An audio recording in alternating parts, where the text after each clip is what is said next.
Sertoba Media, where the struggle is real to be awesome. I push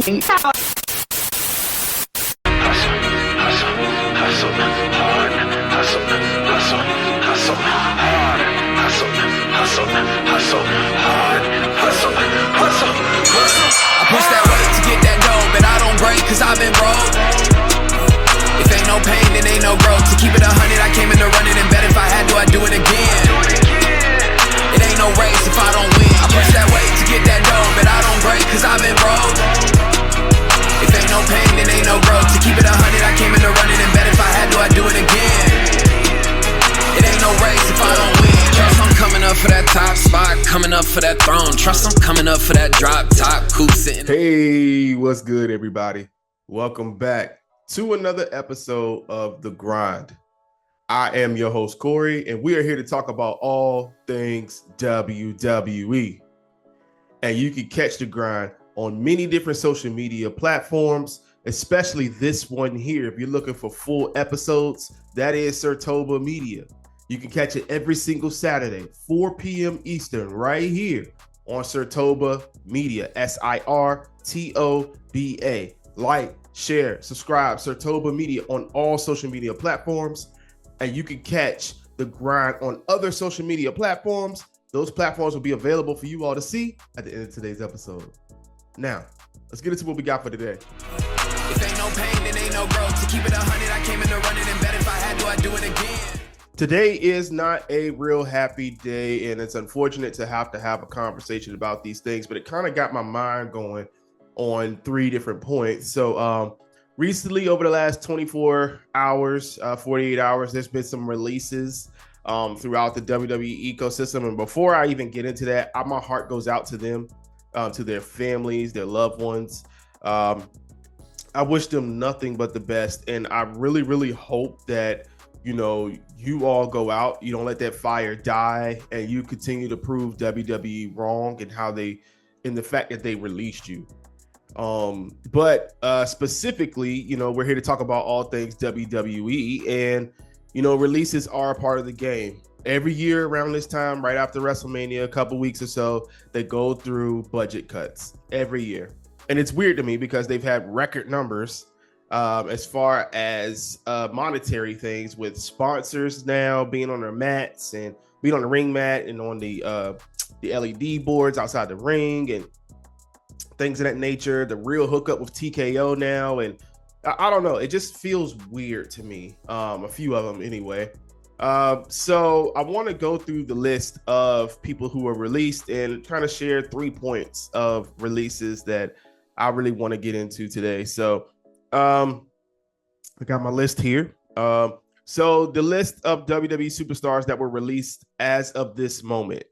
Unfortunately, I feel like it is not going to be the end of it. We might be seeing more. But here's who we have at this time. Shayna Baszler, Dakota Kai, Braun Strowman, Kaden Carter, Katana Chance, Gigi Dolan, Eddie Thorpe, Javier Bernal, Oro Mensah, Wolfgang, Mark Coffey, Joe Coffey, Gallus, known as Gallus, Cora Jade, and Riley Osborne. Now, a few of these on this list I can understand. But there is, let's see, 1, 2, 3 that I feel like they got wrong. Point blank, period. 3 of them that I feel like they got wrong. And I just think that, you know, it's so hard to have these kind of conversations because you don't want anybody to lose their job. But these people are just talents that just were not utilized in the right way, was not set up in the right way. So I want to go over 3 points of releases that kind of comes to mind when, you know, this time of year kind of comes around. And I never really had a chance to kind of talk about it. So I just want to go ahead and put it out there. So let's get into these 3 points.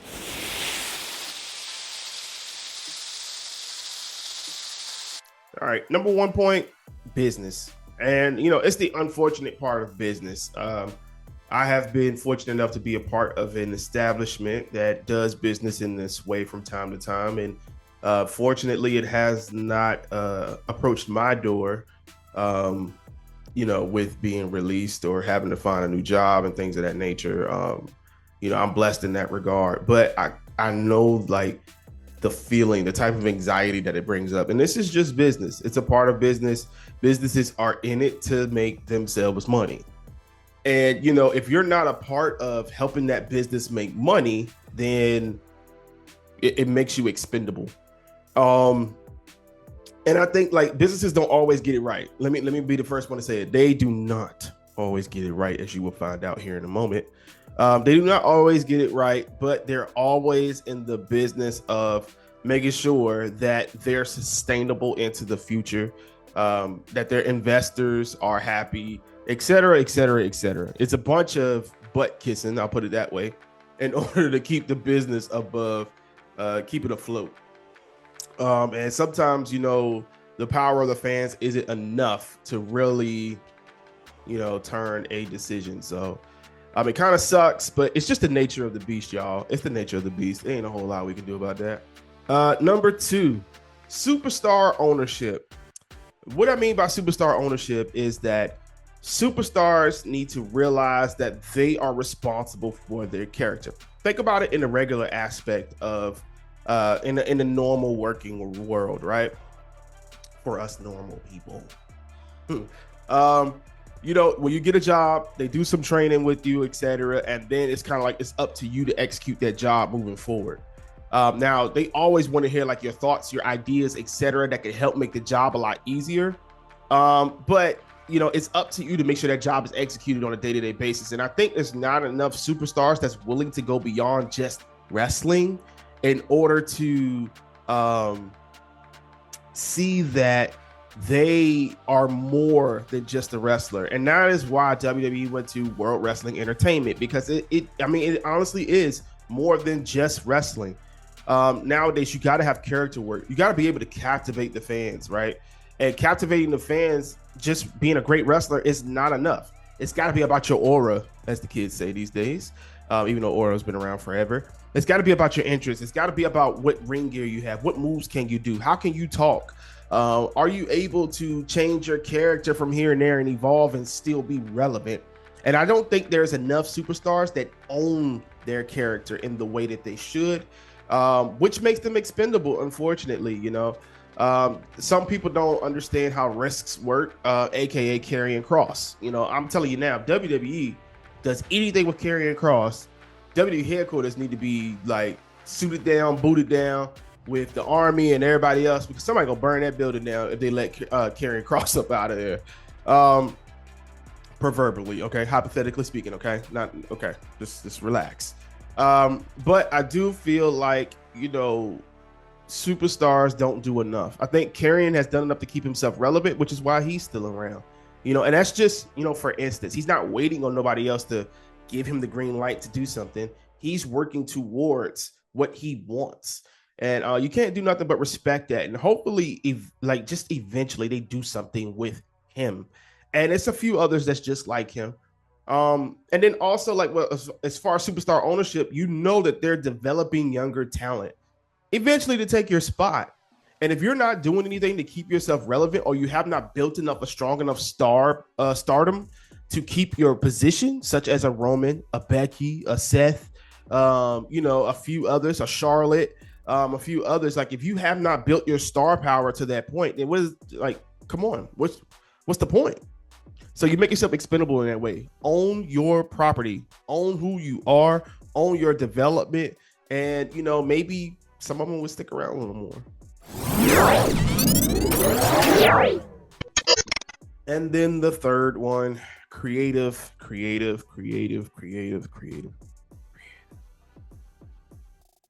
There's 3 superstars on this list that really just, I feel, got the short end of the stick. Number 1 being Shayna Baszler. Shayna Baszler came on to the main roster during the COVID era years. So at that point, we should have already knew, the writing was on the wall. You're introducing her to the main roster during the COVID era. She doesn't win the title when she's actually hot in that moment. She was a stone cold killer in NXT. Stone cold killer. Same way you do with Asuka. Asuka came in and was undefeated all the way until Mania, and I felt like even at that Mania, she should have beat Charlotte, but whatever. But you got to strike with the iron is hot once again. So when you think about, Shayna Baszler, they did not use her correctly. They did not continue to utilize her as that killer. I hate the fact that they continually change people's theme music. It really just irks my nerves. She had everything was there. The package was there. It was just like, here you go, silver platter. And then we find a way to mess it up. And it does this so many times. And so many superstars aren't just, for lack of a better term, creative enough to pull themselves out of that proverbial gulag.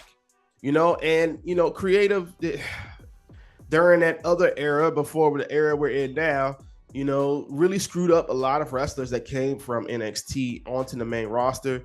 And she had a double, not a chance dealing with that previous era of creative. And then, she had COVID going on and she couldn't really get over to the fans or had the fans to really support her to help elevate her. So she never really got the chance. You looked at Pure Fusion Collective, whatever. Some reason Zoe Stark is still around, but she's cool in the ring, but she's very misstep in the ring. And things don't tend to go as smooth as you would like. Can they make Zoe Stark relevant? I don't know. I don't feel like it. I don't feel like she has the aura. But then again, we said the same thing about Roman years ago, so who knows? But Shayna Baszler is one on my list that I just, for the life of me, cannot understand. Oh, I can understand. Y'all didn't do nothing with her. Another one, I know I said 3, but I just thought about another one. But another one is Cora Jade. She just came back from injury, man. Just came back from injury. Was just finding her footing again. And I don't feel like she even got an opportunity to really find her footing in this world. And, she just, she was on the main event scene for the NXT Women's Championship. Then she out of it again. And Roxanne and Julia is all over the place now. And I guess seemingly they're partners now, when you could have had Cora Jade and Roxanne Perez be partners in a women's tag team division that's absolute trash overall with tag teams. And speaking of tag teams, you let Jakara Jackson go. And I understand Lash Legend a dog. Lash Legend is a dog, and I feel like she could be a star in the coming years if they set her up correctly. But right now, she's not there yet. She's not there yet. So you could have kept them as the meta 2, the meta girls, as they say it, and kept the music and everything else. And those girls could have been a tag team. The women's tag team division is suffering because there are no pure blood tag teams. Period. None. Cero. No cero miedo. Cero. There are 0 women's pure blood tag teams, and that is the reason why that division continues to suck. At this point, I would wish they just take those titles up and out of here because they're not doing nothing with them. Y'all didn't even give them a remodel like y'all did the other titles, but whatever. We're not even going to get into all that, Korrey. But yeah, Jakara Jackson and Lash Legend. Jakara Jackson got let go. Lash Legend, I'm assuming, is going to come up to the main roster at this point, probably during the draft. It's going to come up here soon. But, I just don't like how you handle that. Young star, she's not bad in the ring. She just needed some more time. And I just feel like that just wasn't the great decision at all. And the last one that really bothers me is Dakota Kai. Granted, she's had some injuries. I totally understand that. But you cannot tell me Dakota Kai was not over with the fans, especially during that Women's Intercontinental Championship tournament. Dakota Kai was getting cheers from international fans, US fans, you name it. She was getting cheered. She didn't really even, she needs a character, but she didn't really need it, if that makes sense. She kind of got over her own. She was just bubbly and, Dakota. And she's very, very good in the ring. Very good. Beautiful move set. And they did nothing with her. Nothing. After she lost the opportunities to Lyra, they did nothing with her. And I feel like they got that absolutely wrong. Dakota Kai should have been the first women's intercontinental champion. Point blank, period. I understand Lyra is up and coming and you want to build her up, but it needs to be a workhorse championship. The women need a workhorse championship. That means somebody that shows up every single week, ready to defend the title. They've never had a women's open challenge for the U.S. title or the Intercontinental Championship and had it on a consistent basis like John Cena did a few years ago, and it helped elevate the title. Like, I just don't understand it. Like, even like The Miz, one of the greatest Intercontinental champions of all time, even though he was a heel, he defended it quite a bit. I mean, it just baffles me. Like, y'all bring this girl back, you know, with Damage Control and Bayley. Y'all clearly we see some potential there. You know, Damage Control finally kind of sizzles out, and then you do nothing with her after she got over with the fans. Like, I just don't, like, for the life of me, I don't get it.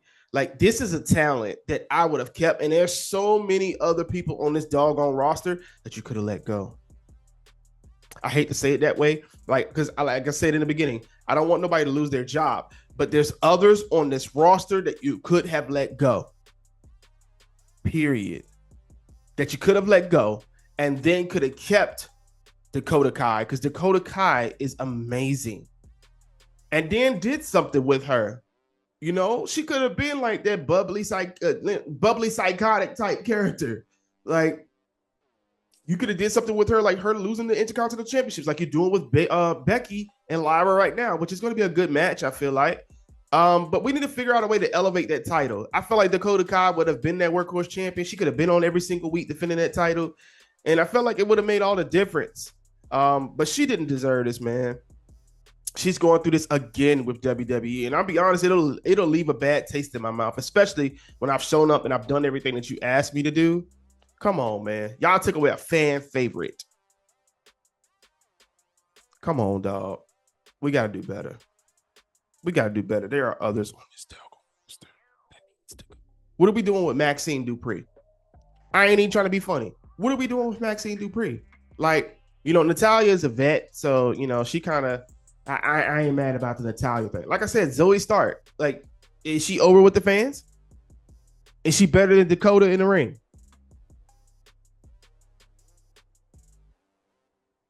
Must I keep going? Dakota Kai was the biggest mistake out of this entire list. The biggest one. And I don't think they're going to be able to recover from this one. She did not deserve it. And hopefully she continues to do her podcast with Zelina, the new women's U.S. champion. And, you know, we continue to see her, and hopefully she speaks her truth one day. But, you know, to all these people on this list, man, again, my heart goes out to you guys. Y'all and y'all families have sacrificed a ton to make sure that this company runs. And I understand that there's business, but in the same token, what's right is right and what's wrong is wrong. And sometimes we just don't get it right. And we need to admit when we don't get it right. And in this situation, there's a few of them I feel like they didn't get right. Well, that's it from my ranting for today. I appreciate you all hanging out with me for a little bit this afternoon. Hopefully you'll go outside, get some sunshine, let the sun rays smack you in the back of your head. If you're bald, it smack you in your back. If you one of them big bone, big back people, you know. But I appreciate you guys joining me. A couple of things before we get out of here. Please make sure that you like, share, and subscribe. Follow Sirtoba, Sirtoba, on all social media platforms. Follow Sirtoba Media. Follow The Grind on all social media platforms. Those platforms will be available for you all to see here in just a second. And remember, stay true to what you do, stay true to why you do, and always stay true to you. I appreciate you all hanging out with me. Be on the lookout. It's probably going to be some more releases coming, to be honest with you. And try to enjoy your Saturday. I'm out.